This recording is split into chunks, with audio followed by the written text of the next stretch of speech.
بسم اللہ الرحمن الرحیم، شروع اللہ کے نام سے جو بڑا مہربان نہایت رحم والا ہے۔ ان الذين آمنوا والذين هادوا والنصارى والصابئين من آمن بالله واليوم الآخر وعمل صالحا فلهم أجرهم عند ربهم ولا خوف عليهم ولا هم يحزنون۔ مسلمان ہوں، یہودی ہوں، نصارہ ہوں یا صابی ہوں، جو کوئی بھی اللہ تعالیٰ پر اور قیامت کے دن پر ایمان لائے اور نیک عمل کرے، ان کے اجر ان کے رب کے پاس ہیں، اور ان پر نہ تو کوئی خوف ہے اور نہ اداسی۔ سلسلہ عبارت کو پیش نظر رکھنے سے یہ بات خود بخود واضح ہو جاتی ہے کہ یہاں ایمان اور اعمال صالحہ کی تفصیلات بیان کرنا مقصود نہیں ہے کہ کن کن باتوں کو آدمی مانے اور کیا کیا اعمال کرے تو خدا کے ہاں اجر کا مستحق ہو۔ یہ چیزیں اپنے اپنے موقع پر تفصیل کے ساتھ آئیں گی۔ یہاں تو یہودیوں کے اس ذوم باطل کی تردید مقصود ہے کہ وہ صرف یہودی گروہ کو نجات کا اجارہ دار سمجھتے تھے۔ وہ اس خیال خام میں مبتلا تھے کہ ان کے گروہ سے اللہ کا کوئی خاص رشتہ ہے جو دوسرے انسانوں سے نہیں ہے، لہذا جو ان کے گروہ سے تعلق رکھتا ہے وہ خواہ اعمال اور عقائد کے لحاظ سے کیسا ہی ہو، بہرحال نجات اس کے لیے مقدر ہے، اور باقی تمام انسان جو ان کے گروہ سے باہر ہیں وہ صرف جہنم کا ایندھن بننے کے لیے پیدا ہوئے ہیں۔ اس غلط فہمی کو دور کرنے کے لیے فرمایا جا رہا ہے کہ اللہ کے ہاں اصل چیز تمہاری یہ گروہ بندیاں نہیں ہیں، بلکہ وہاں جو کچھ اعتبار ہے وہ ایمان اور عمل صالح کا ہے۔ جو انسان بھی یہ چیز لے کر حاضر ہوگا وہ اپنے رب سے اپنا اجر پائے گا۔ خدا کے ہاں فیصلہ آدمی کی صفات پر ہوگا، نہ کہ تمہاری مردم شماری کے رجسٹروں پر۔ وَإِذْ أَخَذْنَا مِيثَاقَكُمْ وَرَفَعْنَا فَوْقَكُمُ الطُّورَ خُذُوا مَا آتَيْنَاكُمْ بِقُوَّةٍ وَاذْكُرُوا مَا فِيهِ لَعَلَّكُمْ تَتَّقُونَ۔ اور جب ہم نے تم سے وعدہ لیا اور تم پر طور پہاڑ لا کھڑا کر دیا اور کہا جو ہم نے تمہیں دیا ہے اسے مضبوطی سے تھام لو اور جو کچھ اس میں ہے اسے یاد کرو تاکہ تم بچ سکو۔ یاد کرو وہ وقت جب ہم نے طور کو تم پر اٹھا کر تم سے پختہ عہد لیا تھا اور کہا تھا۔ اس واقعے کو قرآن میں مختلف مقامات پر جس انداز سے بیان کیا گیا ہے اس سے یہ بات صاف ظاہر ہوتی ہے کہ اس وقت بنی اسرائیل میں یہ ایک مشہور و معروف واقعہ تھا، لیکن اب اس کی تفصیلی کیفیت معلوم کرنا مشکل ہے۔ بس مجملاً یوں سمجھنا چاہیے کہ پہاڑ کے دامن میں میثاق لیتے وقت ایسی خوفناک صورتحال پیدا کر دی گئی تھی کہ ان کو ایسا معلوم ہوتا تھا گویا پہاڑ ان پر آ پڑے گا۔ ایسا ہی کچھ نقشہ سورہ اعراف آیت 171 میں کھینچا گیا ہے۔ ثم تولیتم من بعد ذلك فلولا فضل اللہ علیکم ورحمته لکنتم من الخاسرین۔ لیکن تم اس کے بعد بھی پھر گئے، پھر اگر اللہ تعالیٰ کا فضل اور اس کی رحمت تم پر نہ ہوتی تو تم نقصان والے ہو جاتے۔ ثم تولیتم من بعد ذلك، پھر تم نے روگردانی کی اس کے بعد، اس میثاق کو توڑا، میثاق الست کو توڑا تھا، اور دوسرے یہ میثاق شریعت جو تم سے لیا گیا اس کو بھی توڑا۔ ثم تولیتم من بعد ذلك فلولا فضل اللہ علیکم ورحمته لکنتم من الخاسرین، پھر اگر اللہ کا فضل تمہارے شامل حال نہ ہوتا اور اس کی رحمت تمہاری دستگیری نہ کرتی رہتی، بار بار تمہیں معاف کیا، تمہیں مہلت دی، تو اگر یہ چیز نہ ہوتی تو اسی وقت سے تم خسارہ پانے والے اور تباہ ہونے والے ہو جاتے۔ وَلَقَدْ عَلِمْتُمُ الَّذِينَ اعْتَدَوْا مِنكُمْ فِي السَّبْتِ فَقُلْنَا لَهُمْ كُونُوا قِرَدَةً خَاسِئِينَ۔ اور یقیناً تمہیں ان لوگوں کا علم بھی ہے جو تم میں سے ہفتے کے بارے میں حد سے بڑھ گئے، اور ہم نے بھی کہہ دیا کہ تم ذلیل بندر بن جاؤ۔ سبت یعنی ہفتے کا دن، بنی اسرائیل کے لیے یہ قانون مقرر کیا گیا تھا کہ وہ ہفتے کو آرام اور عبادت کے لیے مخصوص رکھیں، اس روز کسی قسم کا دنیاوی کام حتیٰ کہ کھانا پکانے کا کام بھی نہ خود کریں نہ اپنے خادموں سے لیں۔ اس باب میں یہاں تک تاکیدی احکام تھے کہ جو شخص اس مقدس دن کی حرمت کو توڑے وہ واجب القتل ہے۔ ملاحظہ ہو خروج باب 31 آیت 12 اور 17۔ لیکن جب بنی اسرائیل پر اخلاقی و دینی انحطاط کا دور آیا تو وہ علل اعلان سبت کی بے حرمتی کرنے لگے، حتیٰ کہ ان کے شہروں میں کھلے بندوں سبت کے روز تجارت ہونے لگی۔ ہر طرف سے تم پر دھتکار پھٹکار پڑے۔ اس واقعے کی تفصیل آگے سورہ اعراف رکوع 21 میں آتی ہے۔ ان کے بندر بنائے جانے کی کیفیت میں اختلاف ہے۔ بعض یہ سمجھتے ہیں کہ ان کی جسمانی ہیئت بگاڑ کر بندروں کسی کر دی گئی تھی، اور بعض اس کے یہ معنی لیتے ہیں کہ ان میں بندروں کسی صفات پیدا ہو گئی تھی، لیکن قرآن کے الفاظ اور انداز بیان سے ایسا ہی معلوم ہوتا ہے کہ یہ مسخ اخلاقی نہیں بلکہ جسمانی تھا۔ میرے نزدیک قرین قیاس یہ ہے کہ ان کے دماغ بعینہ ہی اسی حال پر رہنے دیے گئے ہوں گے جس میں وہ پہلے تھے، اور جسم مسخ ہو کر بندروں کیسے ہو گئے ہوں گے۔ فجعلناها نكالا لما بين يديها وما خلفها وموعظة للمتقين۔ اسے ہم نے اگلوں پچھلوں کے لیے عبرت کا سبب بنا دیا اور پرہیزگاروں کے لیے واعظ و نصیحت کا۔ وَإِذْ قَالَ مُوسَى لِقَوْمِهِ إِنَّ اللَّهَ يَأْمُرُكُمْ أَن تَذْبَحُوا بَقَرَةً قَالُوا أَتَتَّخِذُنَا هُزُوًا قَالَ أَعُوذُ بِاللَّهِ أَنْ أَكُونَ مِنَ الْجَاهِلِينَ۔ اور حضرت موسیٰ علیہ السلام نے جب اپنی قوم سے کہا کہ اللہ تعالیٰ تمہیں ایک گائے ذبح کرنے کا حکم دیتا ہے تو انہوں نے کہا ہم سے مذاق کیوں کرتے ہیں؟ آپ نے جواب دیا کہ میں ایسا جاہل ہونے سے اللہ تعالیٰ کی پناہ پکڑتا ہوں۔ جیسا کہ نیچے آیت 72 میں آ رہا ہے، یہ حکم ایک مقتول کا قاتل دریافت کرنے کے لیے دیا گیا تھا، اس لیے بنی اسرائیل نے اس کو مذاق سمجھا کہ گائے ذبح کرنے سے قاتل کیسے معلوم ہوگا۔ قالوا ادع لنا ربك يبين لنا ما هي قال إنه يقول إنها بقرة لا فارض ولا بكر عوان بين ذلك فافعلوا ما تؤمرون۔ انہوں نے کہا اے موسیٰ دعا کیجئے کہ اللہ تعالیٰ ہمارے لیے اس کی ماہیت بیان کر دے۔ آپ نے فرمایا سنو، وہ گائے نہ تو بالکل بڑھیا ہو نہ بچہ، بلکہ درمیانی عمر کی نوجوان ہو۔ اب جو تمہیں حکم دیا گیا ہے بجا لاؤ۔ قالوا ادع لنا ربك يبين لنا ما لونها قال إنه يقول إنها بقرة صفراء فاقع لونها تسر الناظرين۔ وہ پھر کہنے لگے کہ دعا کیجئے کہ اللہ تعالیٰ بیان کرے کہ اس کا رنگ کیا ہے۔ فرمایا وہ کہتا ہے کہ وہ گائے زرد رنگ کی ہے، چمکیلا اور دیکھنے والوں کو بھلا لگنے والا اس کا رنگ ہے۔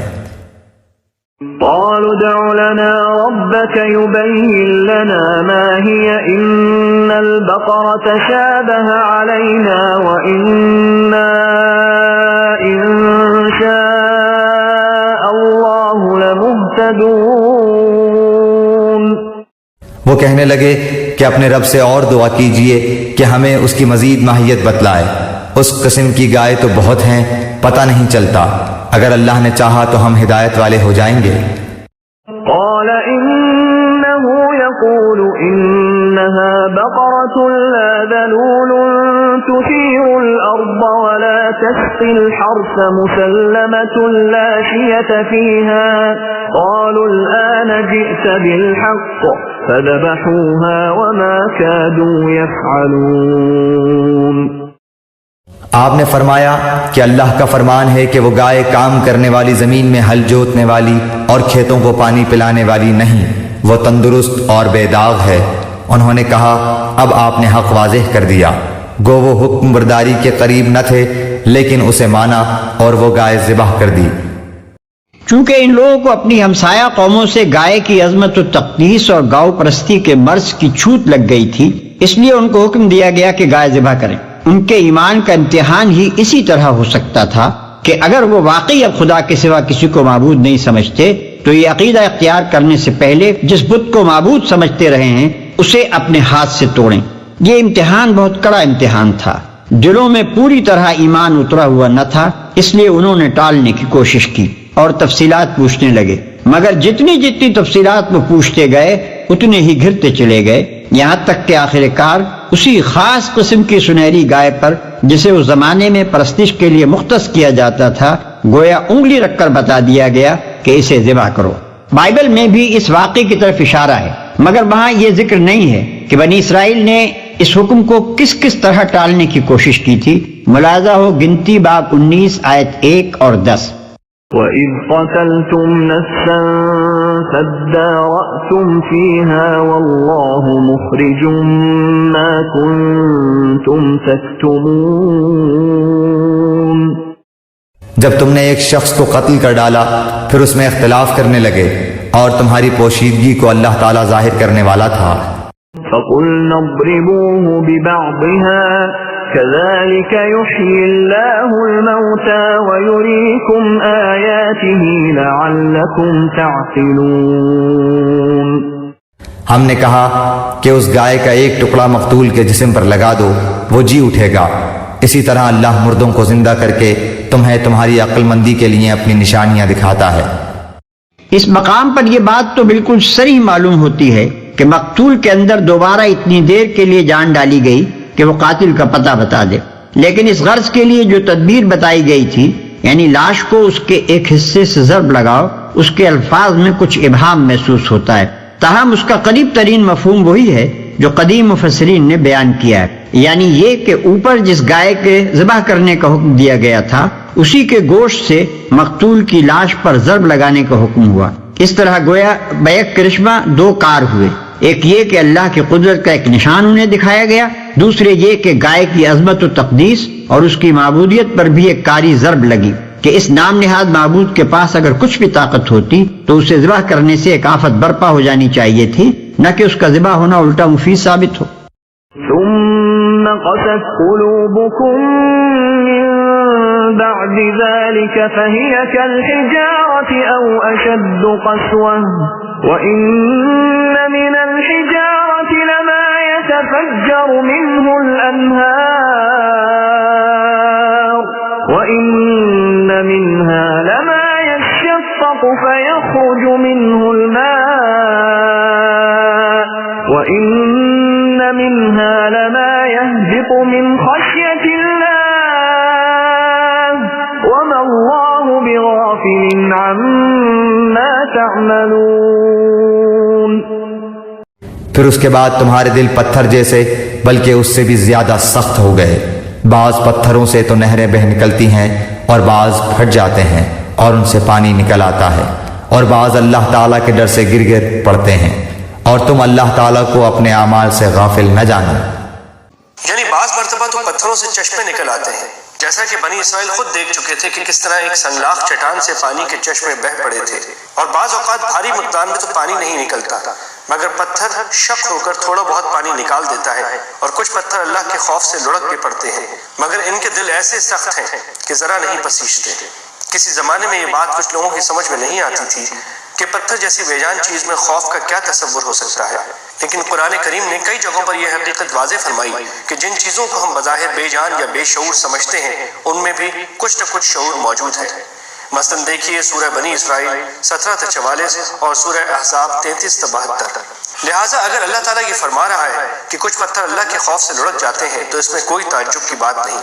آج تو سائنس بھی رفتہ رفتہ اس نتیجے پر پہنچ رہی ہے کہ جمادات میں بھی نمو اور شعور کی کچھ نہ کچھ صلاحیت موجود ہے۔ أفتطمعون أن يؤمنوا لكم وقد كان فريق منهم يسمعون كلام الله ثم يحرفونه من بعد ما عقلوه وهم يعلمون۔ مسلمانوں، کیا تمہاری خواہش ہے کہ یہ لوگ ایماندار بن جائیں، حالانکہ ان میں سے ایسے لوگ بھی ہیں جو کلام اللہ کو سن کر عقل و علم والے ہوتے ہوئے پھر بھی بدل ڈالا کرتے ہیں۔ یہ خطاب مدینے کے ان 9 مسلموں سے ہے جو قریب کے زمانے ہی میں نبی عربی صلی اللہ علیہ وسلم پر ایمان لائے تھے۔ ان لوگوں کے کان میں پہلے سے نبوت، کتاب، ملائکہ، آخرت، شریعت وغیرہ کی جو باتیں پڑی ہوئی تھیں وہ سب انہوں نے اپنے ہمسایہ یہودیوں ہی سے سنی تھی، اور یہ بھی انہوں نے یہودیوں ہی سے سنا تھا کہ دنیا میں ایک پیغمبر اور آنے والے ہیں، اور یہ کہ جو لوگ ان کا ساتھ دیں گے وہ ساری دنیا پر چھا جائیں گے۔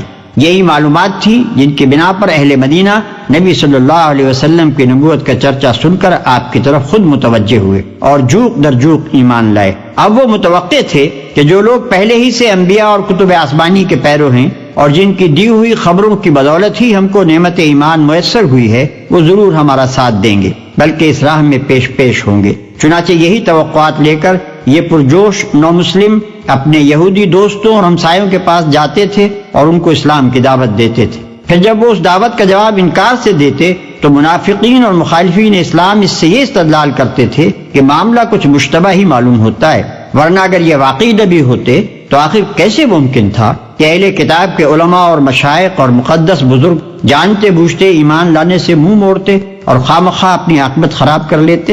اس بنا پر بنی اسرائیل کی تاریخی سرگزشت بیان کرنے کے بعد اب ان سادہ دل مسلمانوں سے کہا جا رہا ہے کہ جن لوگوں کی سابق روایات یہ کچھ رہی ہیں ان سے تم کچھ بہت زیادہ لمبی چوڑی توقعات نہ رکھو، ورنہ جب ان کے پتھر دلوں سے تمہاری دعوت حق ٹکرا کر واپس آئے گی تو دل شکستہ ہو جاؤ گے۔ یہ لوگ تو صدیوں کے بگڑے ہوئے ہیں، اللہ کی جن آیات کو سن کر تم پر لرزہ طاری ہو جاتا ہے انہی سے کھیلتے اور تمسخر کرتے ان کی نسلیں بیت گئی ہیں۔ دین حق کو مست کر کے یہ اپنی خواہشات کے مطابق ڈھال چکے ہیں اور اسی مست شدہ دین سے یہ نجات کی امیدیں باندھے بیٹھے ہیں۔ ان سے یہ توقع رکھنا فضول ہے کہ حق کی آواز بلند ہوتے ہی یہ ہر طرف سے دوڑے چلے آئیں گے۔ پھر خوب سمجھ بوجھ کر دانستہ اس میں تحریف کی۔ ایک گروہ سے مراد ان کے علماء اور حاملین شریعت ہیں۔ کلام اللہ سے مراد تورات، زبور اور وہ دوسری کتابیں ہیں جو ان لوگوں کو ان کے انبیاء کے ذریعے سے پہنچیں۔ تحریف کا مطلب یہ ہے کہ بات کو اصل معنی و مفہوم سے پھیر کر اپنی خواہش کے مطابق کچھ دوسرے معنی پہنا دینا جو قائل کے منشا کے خلاف ہوں۔ نیز الفاظ میں تغیر و تبدل کرنے کو بھی تحریف کہتے ہیں۔ علماء بنی اسرائیل نے یہ دونوں طرح کی تحریفیں کلام الہی میں کی ہیں۔ وَإِذَا لَقُوا الَّذِينَ آمَنُوا قَالُوا آمَنَّا وَإِذَا خَلَا بَعْضُهُمْ إِلَى بَعْضٍ قَالُوا أَتُحَدِّثُونَهُم بِمَا فَتَحَ اللَّهُ عَلَيْكُمْ لِيُحَاجُّوكُم بِهِ عِندَ رَبِّكُمْ افلا تعقلون۔ جب ایمان والوں سے ملتے ہیں تو اپنی ایمانداری ظاہر کرتے ہیں، اور جب آپس میں ملتے ہیں تو کہتے ہیں کہ مسلمانوں کو کیوں وہ باتیں پہنچاتے ہو جو اللہ تعالیٰ نے تمہیں سکھائی ہیں؟ کیا جانتے نہیں کہ یہ تو اللہ تعالیٰ کے پاس تم پر ان کی حجت ہو جائے گی؟ یعنی وہ آپس میں ایک دوسرے سے کہتے تھے کہ تورات اور دیگر کتب آسمانی میں جو پیشین گوئیاں اس نبی کے متعلق موجود ہیں یا جو آیات اور تعلیمات ہماری مقدس کتابوں میں ایسی ملتی ہیں جن سے ہماری موجودہ روش پر گرفت ہو سکتی ہے، انہیں مسلمانوں کے سامنے بیان نہ کرو، ورنہ یہ تمہارے رب کے سامنے ان کو تمہارے خلاف حجت کے طور پر پیش کریں گے۔ یہ تھا اللہ کے متعلق ان ظالموں کے فساد عقیدہ کا حال۔ گویا وہ اپنے نزدیک یہ سمجھتے تھے کہ اگر دنیا میں وہ اپنی تحریفات اور اپنی حق پوشی کو چھپا لے گئے تو آخرت میں ان پر مقدمہ نہ چل سکے گا۔ اسی لیے بعد کے جملہ معترضہ میں ان کو تنبیہ کی گئی ہے کہ کیا تم اللہ کو بے خبر سمجھتے ہو؟ اولا يعلمون ان اللہ يعلم ما يسرون وما يعلنون۔ کیا یہ نہیں جانتے کہ اللہ تعالیٰ ان کی پوشیدگی اور ظاہرداری سب کو جانتا ہے؟ وَمِنْهُمْ أُمِّيُّونَ لَا يَعْلَمُونَ الْكِتَابَ إِلَّا أَمَانِيَّ وَإِنْهُمْ إِلَّا يَظُنُّونَ۔ ان میں سے بعض ان پڑھ ایسے بھی ہیں کہ جو کتاب کے صرف ظاہری الفاظ کو ہی جانتے ہیں اور صرف گمان اور اٹکل ہی پر ہیں۔ یہ ان کے عوام کا حال تھا، علم کتاب سے کورے تھے، کچھ نہ جانتے تھے کہ اللہ نے اپنی کتاب میں دین کے کیا اصول بتائے ہیں، اخلاق اور شرع کے کیا قواعد سکھائے ہیں، اور انسان کی فلاح و خسران کا مدار کن چیزوں پر رکھا ہے۔ اس علم کے بغیر وہ اپنے مفروضات اور اپنی خواہشات کے مطابق گھڑی ہوئی باتوں کو دین سمجھے بیٹھے تھے اور جھوٹی توقعات پر جی رہے تھے۔ فويل للذين يكتبون الكتاب بأيديهم ثم يقولون هذا من عند الله ليشتروا به ثمنا قليلا فويل لهم مما كتبت أيديهم وويل لهم مما يكسبون۔ ان لوگوں کے لیے ویل ہے جو اپنے ہاتھوں کی لکھی ہوئی کتاب کو اللہ تعالیٰ کی طرف کی کہتے ہیں اور اس طرح دنیا کماتے ہیں، ان کے ہاتھوں کی لکھائی کو اور ان کی کمائی کو ویل، ہلاکت اور افسوس ہے۔ تھوڑا سا فائدہ حاصل کر لیں۔